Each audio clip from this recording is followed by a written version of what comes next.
Hello again.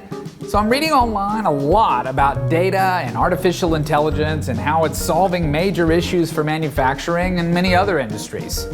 I'm talking to a lot of manufacturers out there, and I know I've written a lot about artificial intelligence in the past. The fact is, though, a lot of you are just not ready for it. That's a step progression. There's an order to these things.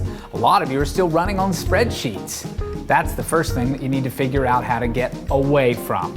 Move into cloud technology so that you can share information with others and collaborate and improve customer experiences that way, optimize processes that way.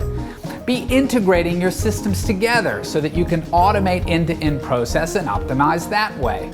These are the things that improve adoption. When somebody comes to work and they can do things a lot quicker than they could before, when they can get access to information that they didn't have before, it improves adoption. And when you improve adoption, people will use systems and enter information regularly. And as you do that, artificial intelligence starts to take shape and optimize your life through analyzing the data that you're giving it. It starts to learn about those patterns and helps you make better decisions because of it.